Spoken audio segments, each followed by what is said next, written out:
Guys, ngayon itutur ko po kayo guys sa watermelon nila. Ang tawagin dito sa amin pakwan. Ako muna yung mag-video kasi yung kagayis niya is nag-harvest pa ng gulay doon guys. Ayun siya, yung nakakulay red. Ayan. Kapunta tayo guys ng watermelon. Titingnan natin yung bunga. Kasi sabi niya ang lalaki na daw. I-share ko lang sa inyo guys. Kasi masarap yung watermelon lalo na kung tag-init guys. Ang init kasi dito ng panahon sa amin guys.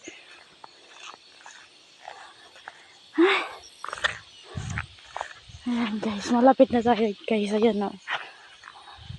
Ito na yung watermelon ng tanim.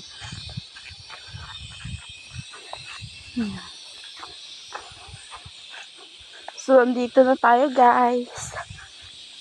Titingnan natin yung bunga nila. Hahanapin natin guys. Nandito ba talaga? Wala.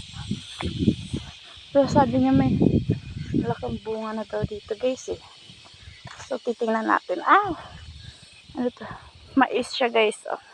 Ang liit pa ng mais nila guys. Ayan. Akong chinelas guys. Kaya nagpa ako kasi ang putik. Ayan guys. Yung watermelon nila guys. Oh. Nagsisimula pa lang. Hindi ko pa makita yung malalaki nilang bunga. So, sabi niya meron eh. Kaya hanapin natin guys. Ayan. Dami nilang mais guys. Oh. Ayan. Mais. Sa tanim. Sana siguro yung bunga. Meron din dito. Kabilaan yan guys. Ito yung sabi niya. Ayan guys, nagsisimula pa lang siya. Ayan. Yan yung watermelon nila. Nagsisimula pa lang. At ito Ayan guys. Ang laki na guys. Ayan.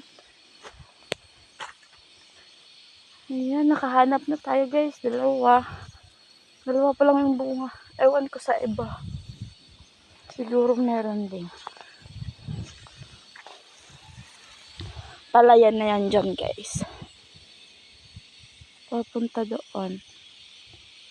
Palayan. Ayan. Ayan, may kalabasa na din pala dito guys.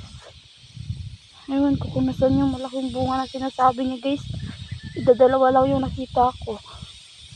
Baka yun na yung sinasabi niyang malaking bunga guys. Ayan.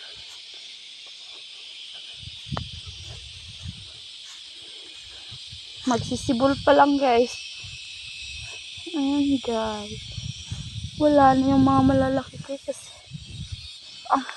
Ang liliit. Hindi pa naman malaki. Sabi niya malaki eh. Ayan guys. Ayun, may buwan na yung saging doon guys. Sagingan niya guys. Tinanim niya yan guys. Kaya nga sabi nila, ika nga, pag may tiyaga, may aanihin. Kaya guys, ayan guys, yung saging nila guys. Yan. May bunga na guys. Ngayon guys, uwi na ako guys. Pupunta na ako sa kanila kasi tapos na ako dito. Yan lang guys. Thank you for watching.